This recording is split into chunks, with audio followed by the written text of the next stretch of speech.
think San Francisco is the symbol of the future? No. For thousands, it's a gold-plated labyrinth with no exit. The system might save your breath in a critical moment, only to casually abandon you on the freezing sidewalk the next morning. When their rusting cars, their last remaining shelters, are towed away, where do these people drift to in the heart of Silicon Valley?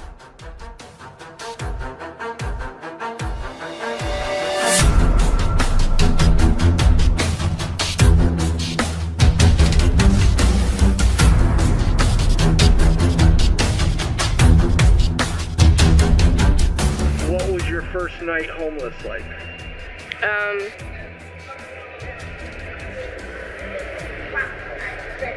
It was raw. Like, everything seemed like it was seen through clear water, you know? Like, I was talking to real people and being offered only heard about in, like, rap before. Like, I didn't know what Fentanyl was, but I'd heard that in music. And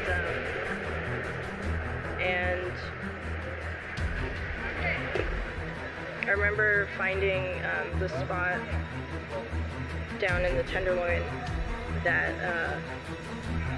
people just welcomed me to, and it was really different than wandering around and being cold and wondering where I'm gonna get clothes or food or the next time I can talk to my friends or my family.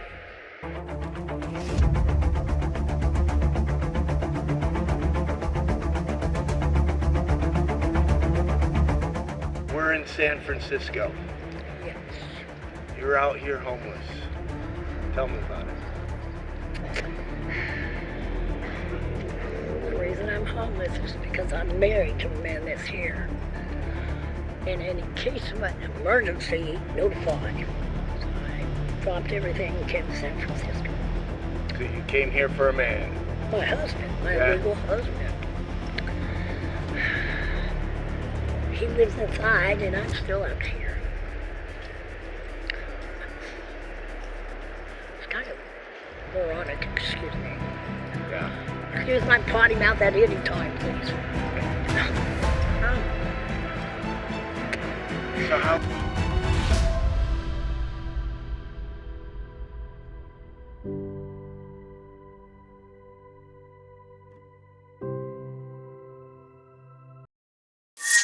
Welcome, Homeless Life Stories. Billions of dollars flow through each second. Tech empires turn the world, the ultimate luxury of Silicon Valley. But right under the shadow of million-dollar buildings, there is the breath of despair. San Francisco does not lack money.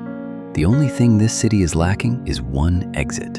From the hidden corners full of crisis at Tenderloin to the mobile fortresses on RV cars being cornered. This is not only the story about the tents on the sidewalk.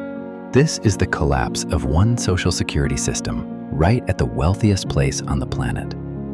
Why does one city holding the future again let its residents be stuck behind? It is time for us to stop looking elsewhere. Look straight into the truth. Part 1. The billion-dollar paradox. When money cannot buy a roof. San Francisco does not lack money. That is an obvious truth. This is the place where the headquarters of AI giants are located, the financial center holding the lifeblood of Silicon Valley. According to the latest budget data, this city spends up to $1.3 billion every 2 years just to solve the homelessness problem. A giant number, but the sidewalk is still not at all empty. The paradox lies here. While venture capital flows still pour into artificial intelligence projects, more than 8,300 people are still living outside the corridors of prosperity. According to the latest point-in-time report, this number has not decreased at all, but also has a tendency to increase in the family homeless group. The problem with San Francisco is not a lack of resources, but the stalemate in distribution. One cheap apartment here has construction costs up to $1.2 million.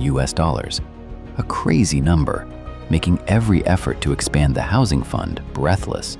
But do not only look at the tents. Behind the number 8,300 is an alarming layer of floating people.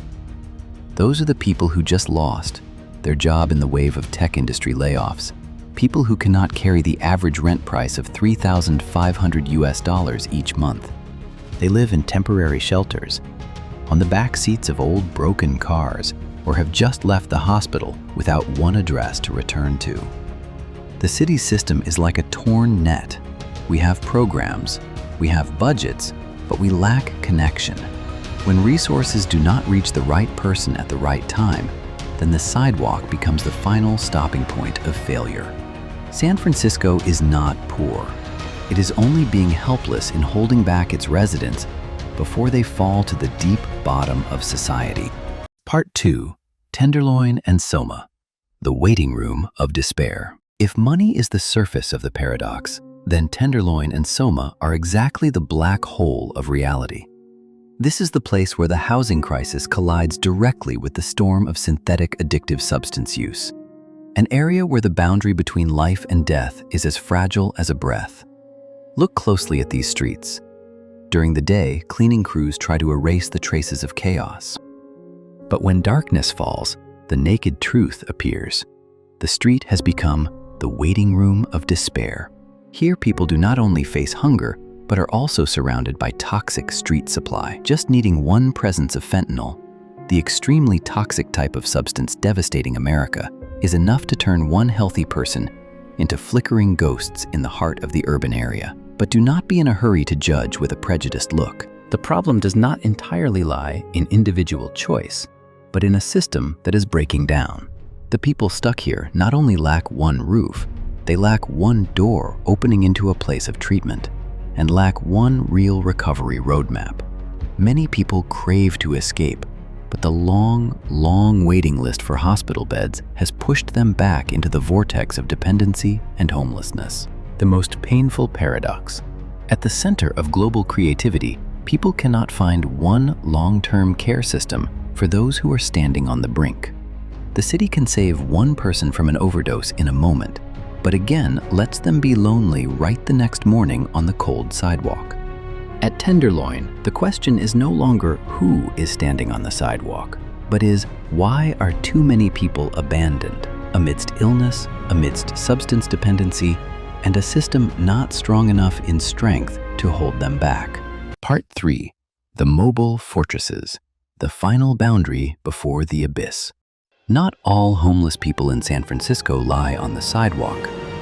There is another layer of people, quieter but also no less desperate, living in old broken cars, vans, or RVs parked close together along peripheral streets. These are exactly the mobile homeless areas right in the heart of the most expensive city on the planet. Do not mistake them for backpackers. Behind the opaque glass panes and the patches of rust is a haunting human dark patch. Some people once had stable jobs, and there are families still putting in effort to go to work every day, but cannot carry the crazy rent prices.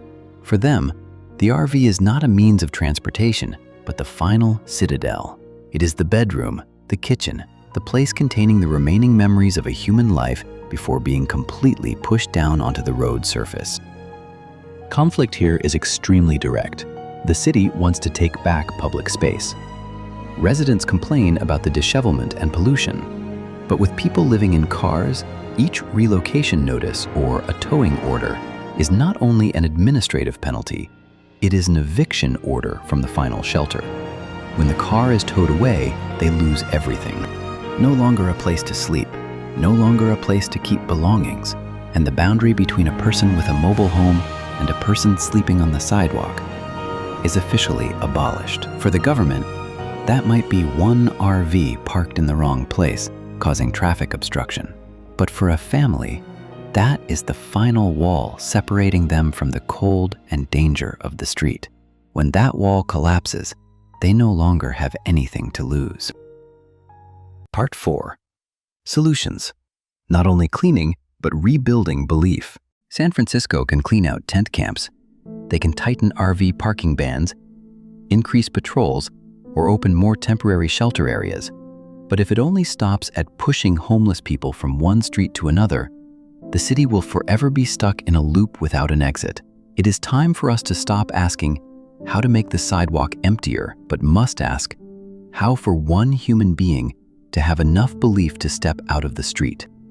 The real solution does not lie in street brooms, but lies in one firm 3-tier system. First, approaching with humanity. It does not require one person who is hungry and thirsty to go find one job. Hot meals, clean water, and community outreach teams are exactly the first hands. This is not a hand out, but is an extremely important step to rebuild belief, the thing that was once shattered after years of being chased away. Second, real housing. One temporary bed through the night cannot change one's life.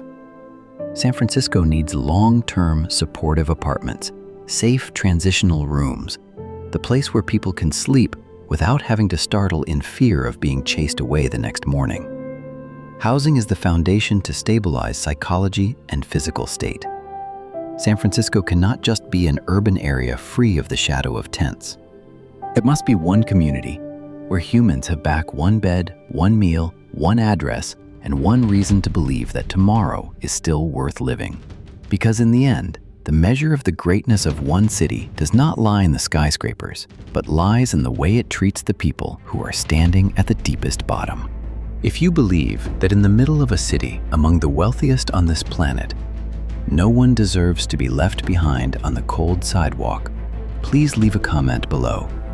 According to you, in a place not lacking money like San Francisco, what is the thing we are truly lacking most? One roof, one radical treatment, or simply the minimum respect for one human being? And to continue together with us, going deep into the silent hidden corners, bringing these lives out of the darkness of oblivion, please press subscribe to the Homeless Life Stories channel. Because each time you stop to listen to one story, it is one more human being, again being seen, instead of being ignored amidst the rushing stream of life. Your presence and compassion are exactly the beginning of change. Thank you for accompanying us.